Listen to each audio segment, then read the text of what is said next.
Hello everyone, here we have the Ferrari F40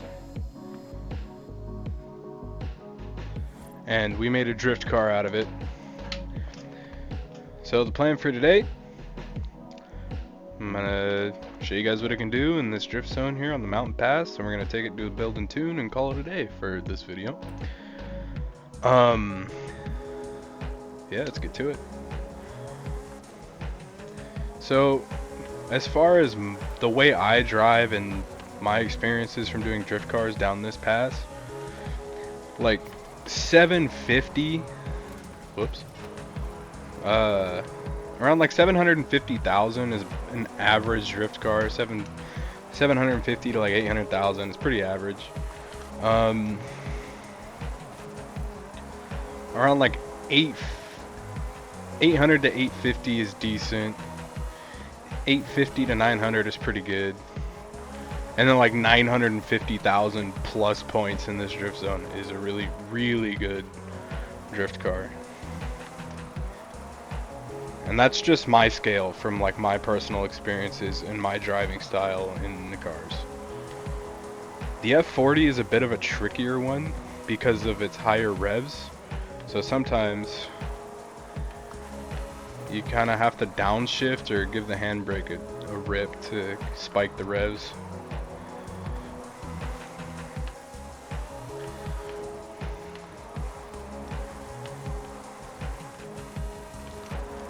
But the way I like to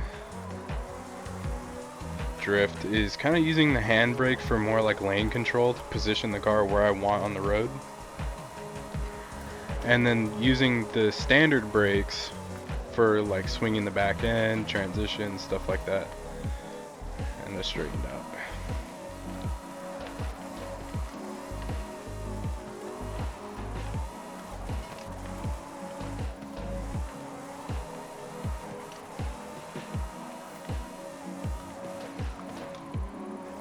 I accidentally downshifted to first, but we're gonna make it work.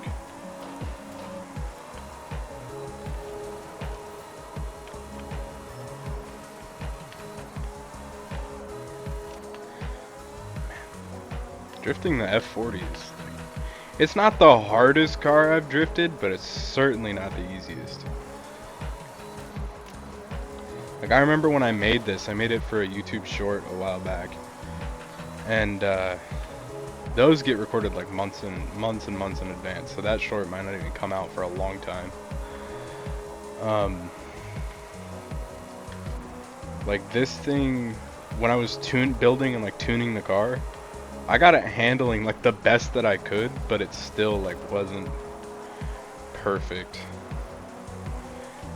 Halfway decent score though. It's actually a pretty good score. I think we're gonna be able to crack that 900. Yeah, we are. Yeah, it's a pretty decent, pretty good drift car. Cool little 928. It's not bad.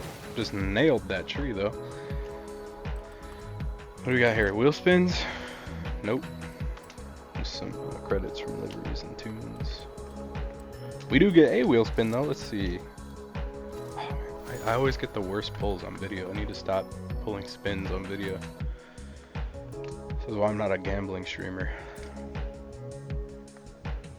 And then I'm clicking all the wrong buttons. Okay. To the festival. Should have painted this car like anything but red. Just to like make a point.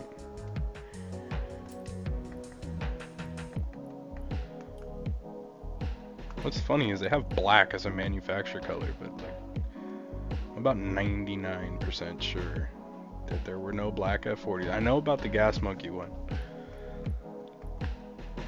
but like, just as a statement, just paint it like blue. I'm gonna leave it for now because I don't want to put you guys through a loading screen. Anyway, beginning with the Builderino 4.5 liter V8, which I believe is a more modern Ferrari engine, if I'm not mistaken. All-wheel drive, twin turbo. And my reasoning for doing all-wheel drive on a majority of my drift cars is I'm not really like a casual sort of drifter. I don't really go out and drift just for like, I do sometimes, and I have cars for that. I have my rear wheel drive cars for when I want to screw around and just drift casually. But like I'm not someone who does it consistently. Normally when I am drifting, it's for show in the YouTube shorts, or it's for points to like get a better score in the drift zones. Which is why like I typically would use all-wheel drive, because that gets me like snappier 360 spins that look a lot smoother, and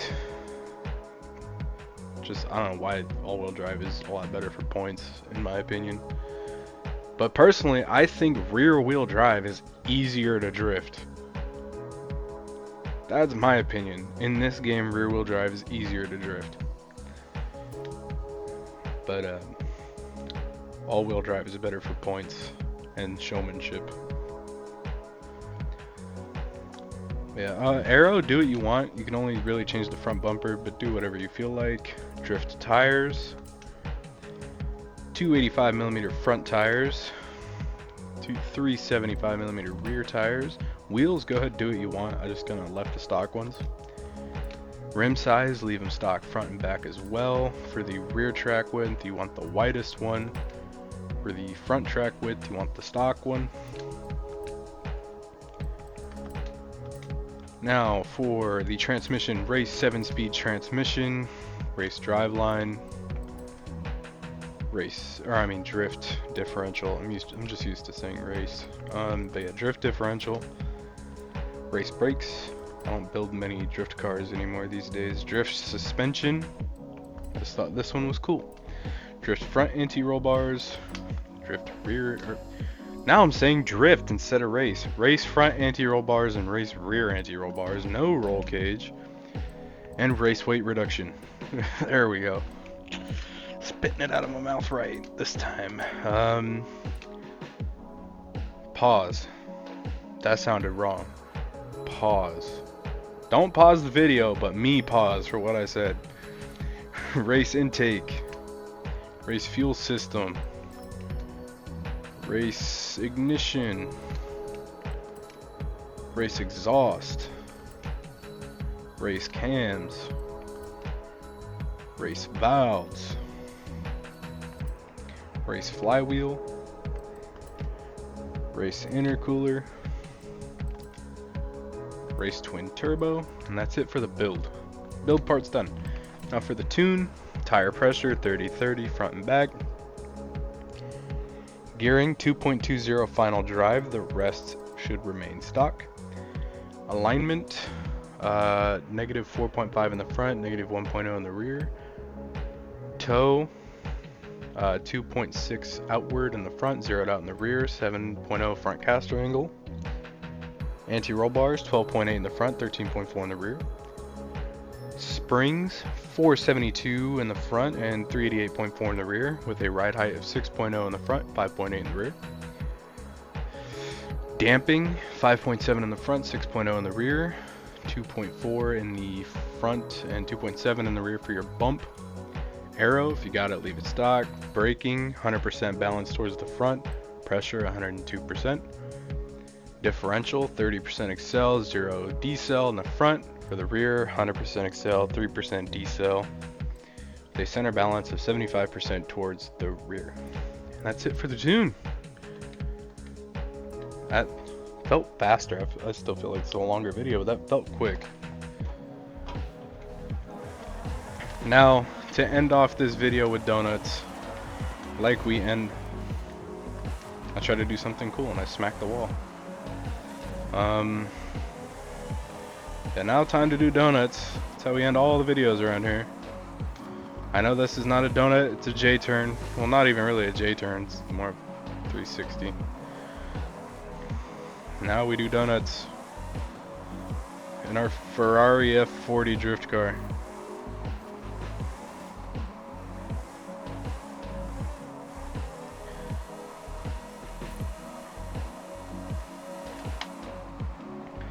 Now with all that being said and done, Thanks for watching. Hope to see you in the next one.